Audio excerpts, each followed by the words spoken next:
hemorrhage. What is hemorrhage?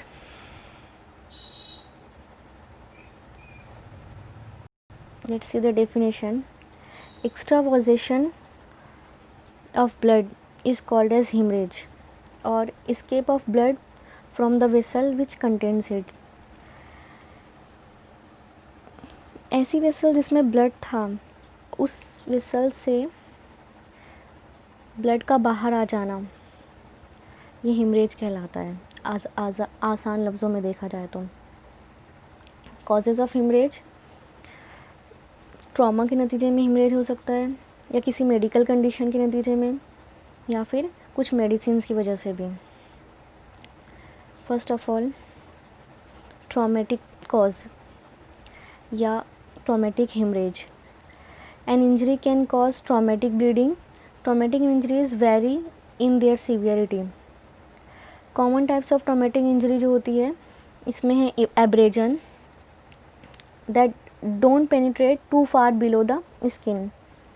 इसी तरह से हीमेटोमा फॉर्मेशन या ब्रूजेस, लैसरेशन, पंक्चर वुंड हो जाए from items like needle, nails और नाइव्स, या क्रशिंग इंजरी हो, या गन शॉट वुंड्स, इन सब के नतीजे में जो ब्लीडिंग होती है वो कहलाती है ट्रॉमेटिक हेमरेज। फर्स्ट फिगर में आप देख सकते हैं ये क्रशिंग इंजरी है, पेनिट्रेटिंग वुंड है किसी पिन के नतीजे में। इसके अलावा punctured wound, amputation, gun shot injury. Medical conditions, ये लेस कॉमन है ट्रॉमेटिक ब्लीडिंग के बनिस्बत। इसमें आता है haemophilia, leukaemia, liver diseases, menorrhage. Menorrhagia में हेवी और प्रोलॉन्ग्ड मेंस्ट्रुअल ब्लीडिंग, जो कि कभी कभी एंडोमेट्रियोसिस में देखी जाती है, या फिर myoma. Thrombocytopenia, low blood platelet count होता है इसमें। Vitamin K deficiency, brain trauma, colon diverticulosis, lung cancer और एक्यूट ब्रोंकाइटिस, इन सब कंडीशन में जो हेमरेज होता है वो मेडिकल कंडीशन की वजह से होता है। इसी तरह से कुछ मेडिसिन है, some medicines and certain treatments can increase chances of bleeding और even cause bleeding. Medication that may be responsible for bleeding include, अगर ब्लड थिनर एजेंट दे रहे हैं या एंटीबायोटिक्स को बहुत लंबे अरसे तक इस्तेमाल किया गया हो, रेडिएशन थेरेपी, इसी तरह से एस्प्रिन और दूसरे एनसेड्स के इस्तेमाल की वजह से भी ब्लीडिंग होती है।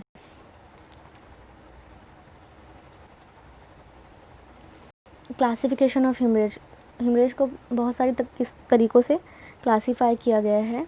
यहाँ पर हम 3 के बारे में देखेंगे। First of all, according to source, according to blood vessels और according to time of appearance. सबसे पहले अकॉर्डिंग टू सोर्स। सोर्स के हिसाब से देखा जाए तो एक्सटर्नल या इंटरनल हो सकती है, जिसे रिवील्ड या कंसील्ड भी कहेंगे। External is also called as revealed और internal is also called as concealed. External haemorrhage में क्या होता है, जो कि हम नेकेड आई से देख सकते हैं, सीन एक्सटर्नली। इसमें ट्रॉमेटिक ब्लीडिंग आएगी। इसके अलावा हीमेटोमेसिस, हीमेचूरिया, मेलेना। इंटरनल कंसील्ड ब्लीडिंग में नॉट सीन फ्रॉम आउटसाइड, जैसे कि ब्लीडिंग पेप्टिक अल्सर और रप्चर्ड एक्टोपिक जेस्टेशन में होता है। ये जो एग्जांपल्स दी गई है एक्सटर्नल में, हीमेटोमेसिस, मेलेना और हीमेचूरिया, कुछ बुक्स में इन्हें कहा गया है कंसील्ड विच बिकम्स रिवील्ड, क्योंकि जो ब्लीडिंग पेप्टिक अल्सर है ये ही लॉन्ग अरसे तक अगर जारी रहे तो कॉज करता है मेलेना का, या हीमेटोमेसिस इस वजह से हो सकती है।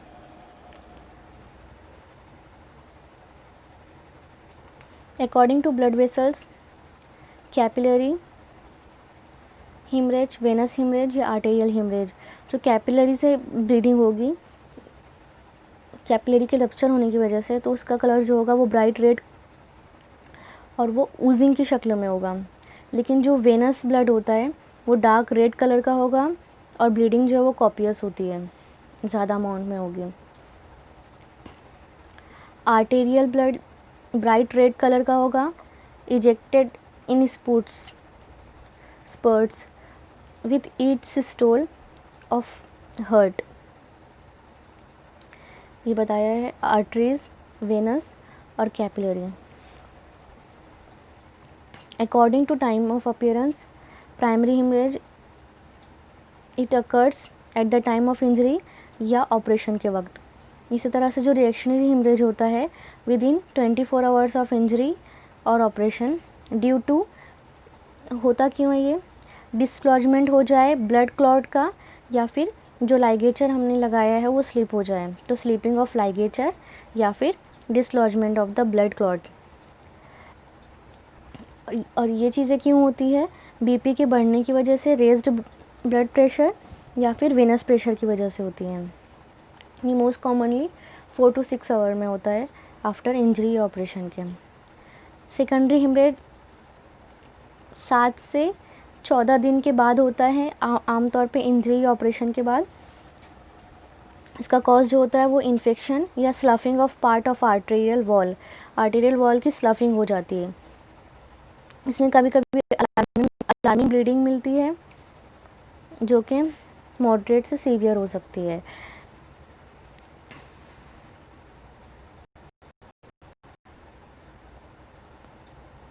क्लिनिकल फीचर्स ऑफ हेमरेज क्या हो सकते हैं, इंटरनल हेमरेज है अगर तो bleeding is not seen from outside, लेकिन अगर हेवी ब्लीडिंग हो रही है तो उसके साइन सिम्टम्स मिलेंगे।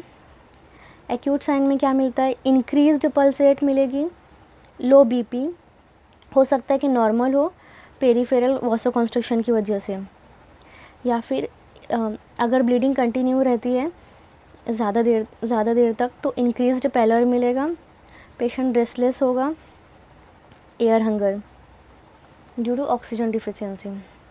अगर ब्लीडिंग कंटिन्यूस रहती है और पेशेंट शॉक में जा रहा है तो उस कंडीशन में skin becomes cold and clammy, peripheral veins जो है वो एम्प्टी मिलेगी, पेशेंट का जो यूरिन है वो कम पास होगा, दैट इज़ ओलिगोयूरिया, और सडन फॉल ऑफ बीपी होगा, death due to hypovolaemic shock में होकर। अच्छा, measurement of blood loss to replace the amount loss, accurate measuring needed, लेकिन अनफॉर्चुनेटली कोई एक्यूरेट मेथड नहीं है ब्लड लॉस को कैलकुलेट करने का, क्योंकि considerable plasma loss in interstitial space में, इसी तरह से लंग के ज़रिए रेस्पिरेशन ड्यूरिंग रेस्पिरेशन, ज़ख्म के ज़रिए और इवेपोरेशन के ज़रिए फ्रॉम स्किन, जो ब्लड लॉस होता है वो more than 20% of calculated blood loss, जो हम कैलकुलेट करेंगे ब्लड लॉस को डिफरेंट मेथड के ज़रिए, उससे 20% ज़्यादा इन सारी सिचुएशन से ब्लड लॉस होता है जिसको हम कैलकुलेट नहीं कर सकते हैं। Methods of measurement of blood loss, weighing swab, measurement of swelling in closed fracture और मेज़रमेंट ऑफ ब्लड क्लॉट। इसको हम 1 by 1 देखते हैं। वेइंग स्वैब ये बेस्ट मेथड है ड्यूरिंग ऑपरेशन। स्वैब को क्या करते हैं, हम पहले वेट कर लेते हैं बिफोर यूजिंग या फिर ब्लड में सोक करने से पहले, इसके बाद इसको यूज़ करेंगे। जब वो फुल्ली सोक हो जाएगा तो उसका वेट करेंगे। जो डिफरेंस होगा वेट में वही ब्लड लॉस माना जाता है। जैसे अगर स्वैब का वज़न बिफोर और आफ्टर सोकिंग इन ब्लड 1 ग्राम है तो ये इक्वल होगा या कंसिडर किया जाएगा 1 ml of blood loss. This value is multiplied by 1.5 in moderate operation. कुछ मॉडरेट ऑपरेशन जैसे पार्शियल गैस्ट्रेक्टोमी वगैरह है तो जो अमाउंट हमें मिलेगा, जैसे अगर 13 ml मिल रहा है तो उसको हम मल्टीप्लाई करेंगे 1.5 इंच 1.5 से, और उस जो अमाउंट जो वैल्यू आएगी उतना वॉल्यूम रिप्लेस करेंगे। अगर लॉन्ग ऑपरेशन है तो जो भी वैल्यू कैलकुलेट होगी, जो डिफरेंस होगा वेट का, उसको मल्टीप्लाई करेंगे 2 से। और इन लॉन्ग ऑपरेशंस में आता है एब्डोमिनो पेरिटोनियल ऑपरेशंस। सेकंड मेथड है measurement of swelling in a closed fracture. अगर मॉडरेट स्वेलिंग है और टिबिया का फ्रैक्चर हुआ है तो जो अमाउंट ऑफ ब्लड लॉस है वो कंसिडर किया जाता है 1000 से 1500 ml। अगर मॉडरेट स्वेलिंग है और फ्रैक्चर हुआ है शैफ्ट ऑफ द फेमर का, तो अमाउंट ऑफ ब्लड लॉस जो वो कंसिडर किया जाता है 1000 से 2000 ml। तीसरा मेथड है measurement of blood clot. Collect blood clot in a pot and measure in clenched fist of the patient. Patient की बंद मुट्ठी में उसे क्लॉट को मेज़र करेंगे। अगर 1 फिस्ट ब्लड क्लॉट है तो कंसिडर किया जाएगा कि 500 ml ब्लड लॉस हुआ है, और उतना ही अमाउंट में उसको रिप्लेस करेंगे। इसी तरह से ब्लड वॉल्यूम का डिटर्मिनेशन कैसे करते हैं। ब्लड वॉल्यूम जो होता है वो इक्वल होता है रेड सेल वॉल्यूम और प्लाज्मा वॉल्यूम के। नॉर्मल ब्लड वॉल्यूम जो होता है 80 ml of whole blood which is divided by per kg body weight. Normal adult में ब्लड वॉल्यूम जो होता है वो 5 to 6 लीटर माना गया है। पैथोलॉजिकल कंडीशन जिसमें ब्लड वॉल्यूम बढ़ जाता है, जैसे अगर क्रॉनिक एनीमिया का पेशेंट है या आर्टेरियो वेनस फिस्टुला है, तो इस कंडीशन में ब्लड वॉल्यूम जो है वो बढ़ जाएगा। हीमोग्लोबिन लेवल के ज़रिए भी हम ब्लड लॉस कितना हुआ है मालूम कर सकते हैं, लेकिन ये एक रॉ क्राइटेरिया है। जैसे पर कुछ बुक्स में ये लिखा हुआ है it is a good indicator of blood loss, क्योंकि नॉर्मल लेवल जो होता है वो 12 to 16 ग्राम पर 100 ml होता है। जब हिमरेज होता है उस वक्त इनिशियली हीमोग्लोबिन परसेंटेज जो होता है वो नॉर्मल रहेगा, लेकिन कुछ घंटे के बाद वो कम होना शुरू होता है। इसी तरह से measurement of central venous pressure के ज़रिए भी हम ब्लड लॉस मालूम कर सकते हैं। It is also a good method. Treatment of haemorrhage, इसमें 2 चीज़ करनी है। पहले तो स्टॉप करना है ब्लड लॉस को, ब्लीडिंग को स्टॉप करना है, और जो भी ब्लड लॉस हुआ है रिस्टोर करना है हमें ब्लड वॉल्यूम को। तो टू स्टॉप ब्लड लॉस हमें क्या करना है, पेशेंट को रेस्ट देना है, प्रेशर अप्लाई करना है, या फिर उससे भी नहीं हो रहा है ब्लीडिंग स्टॉप तो ऑपरेशन करेंगे। अगर हमें ब्लड वॉल्यूम को रिस्टोर करना है तो उसके लिए हमें ब्लड ट्रांसफ्यूजन करना है, या फिर infusion of crystalloids, infusion of plasma, या infusion of plasma substitutes. First of all rest, क्योंकि रेस्टलेसनेस की वजह से ब्लीडिंग और बढ़ जाती है। पेशेंट को रेस्ट देने के लिए पेन को दूर करेंगे, उसके लिए एनाल्जेसिक्स देंगे, सूटेबल एनाल्जेसिक्स। इसी तरह से हम सेडेटिव्स दे सकते हैं, जैसे कि मॉर्फिन, इसको इंट्रावेनसली या इंट्रामस्कुलर दे सकते हैं, लेकिन मॉर्फिन का यूज़ जो है वो कॉन्ट्राइंडिकेटेड है हेड इंजरी में, रेस्पिरेटरी डिप्रेशन में, चिल्ड्रेन और बहुत ज़्यादा ओल्ड पेशेंट में। तो मॉर्फिन की जगह क्लोरहाइड्रेट पेथिडीन का इस्तेमाल किया जा सकता है। इसी तरह पेशेंट को ट्रांक्विलाइजर्स भी दिए जा सकते हैं शॉर्ट एक्टिंग, जैसे टेमाजेपाम या फिर बेंजीडियाजेपाम। इसी तरह position of the patient, reverse Trendelenburg position, that is head elevation. अगर थायराइडेक्टोमी हुई है और उसमें ब्लीडिंग हो रही है, ऐसी कंडीशन में रिवर्स ट्रेंडलनबर्ग पोजीशन में पेशेंट को रखेंगे। फुट एंड एलिवेशन या Trendelenburg position, this position is help to maintain blood pressure को मेंटेन करने के लिए और ब्रेन का ब्लड फ्लो को मेंटेन करने के लिए ये वाली पोजीशन में हम पेशेंट को रखेंगे। ख़ास तौर पे ये अगर lower part of the body में कहीं ब्लीडिंग हो रही है, जैसे कि ब्लीडिंग वेरिकोज वेन, तो इसमें ये पोजीशन में पेशेंट को रखा जाता है। प्रेशर और पैकिंग, इसमें क्या है, ये फर्स्ट एड ट्रीटमेंट है।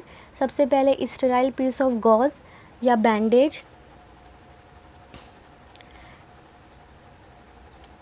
अगर कोई एक्सटर्नल वुंड है तो उसमें हम यूज़ करेंगे। इसके अलावा हम क्लीन लाइनिंग क्लॉथ्स का भी इस्तेमाल कर सकते हैं, जो भी उस वक्त अवेलेबल हो। यूजुअली हमें अवॉइड करना चाहिए टॉर्निक्वेंट के इस्तेमाल को, क्योंकि टॉर्निक्वेंट के इस्तेमाल से ब्लीडिंग तो नहीं रुकती है, और टॉर्निक्वेंट का इस्तेमाल करने से वेनस कंजेशन होता है और वेनस ब्लीडिंग जो है वो बढ़ जाती है।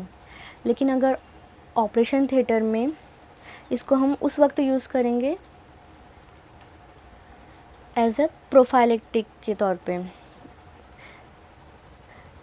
और अगर हम इसे इस्तेमाल भी कर रहे हैं तो हमें टाइम ऑफ एप्लीकेशन ऑफ टॉर्निक्वेंट लिख के रखना है और हाफ एन आवर से कम वक्त के लिए इसे इस्तेमाल करना है। कुछ सर्जरीज़ ऐसी है जिसमें एज अ प्रोफाइलेक्टिक टॉर्निक्वेंट का इस्तेमाल किया जाता है, वो है एम्पुटेशन, ऑर्थोपेडिक और सॉफ्ट टिश्यू ऑपरेशन जैसे कि मैनिसेक्टोमी।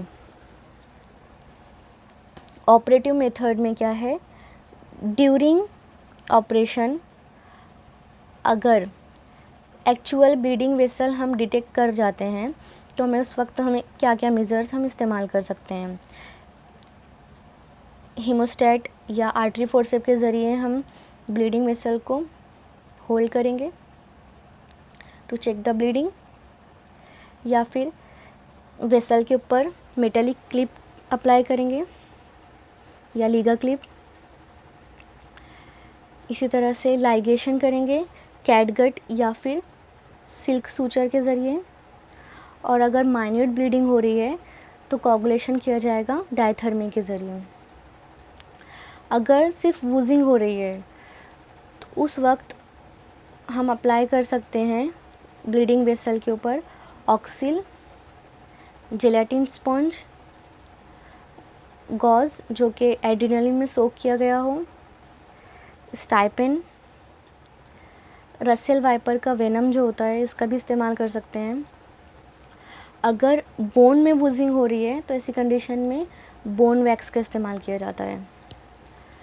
अगर एक्चुअल ब्लीडिंग वेसल हम नहीं डिटेक्ट कर पा रहे हैं ड्यूरिंग ऑपरेशन तो क्या करना है, हमें रोल्स ऑफ गॉज को प्लेस करना है और जो भी एरिया है जहाँ से ब्लीडिंग हो रही है उस एरिया को पैक कर देना है 5 मिनट के लिए।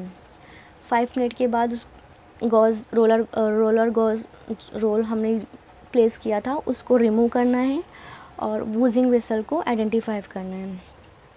अगर हम डिटेक्ट कर जाते हैं तो उसको होल्ड करना है लॉन्ग कर्व्ड आर्टरी फोर्सेप के ज़रिए और फिर उस वेसल को प्रॉपर सुचर मटेरियल से लाइगेट कर देना है। अगर ब्लीडिंग जो हो रही है वो किसी सॉलिड ऑर्गन से हो रही है जैसे स्प्लीन, किडनी वगैरह, तो ऐसी कंडीशन में उस ब्लीडिंग ऑर्गन का पार्ट या होल ऑफ द ऑर्गन को रिमूव कर देना है with the help of operation, जैसे कि पार्शियल नेफ्रेक्टोमी या स्प्लेनेक्टोमी में किया जाता है। एक और टॉपिक आता है क्रॉनिक हेमरेज। उस वक्त कहेंगे जब स्मॉल अमाउंट में ब्लीडिंग कंटिन्यू रहती है फॉर अ लॉन्ग टाइम, तो ये कंडीशन क्रॉनिक हेमरेज कहलाएगी, जो कि बहुत सारी डिसीज़ में देखी जाती है जैसे कार्सिनोमा ऑफ सीकम, हेमरॉइड और पेप्टिक अल्सर।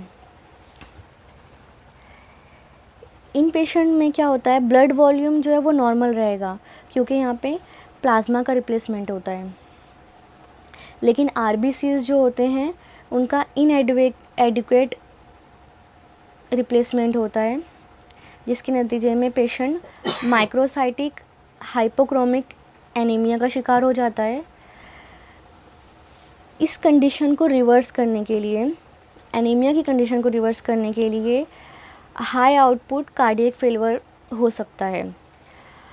अगर एक्यूट हेमरेज ऐसे पेशेंट में हो जाए जो कि पहले ही से क्रॉनिक हेमरेज का शिकार हैं और उसमें किसी ट्रॉमा के नतीजे में या किसी और कॉज की वजह से एक्यूट हेमरेज हो जाए, तो ये कंडीशन जो है ज़्यादा डेंजरस है as compare to normal people, क्योंकि इसमें ऑक्सीजन कैरियर जो है वो पहले ही से डिप्लीटेड कम होता है लो आरबीसीज़ के होने की वजह से। आरबीसीज़ कम होंगी जिसकी वजह से ऑक्सीजन कैरिंग कैपेसिटी भी कम हो जाएगी, ऑक्सीजन कैरियर भी कम होता है, तो ये पेशेंट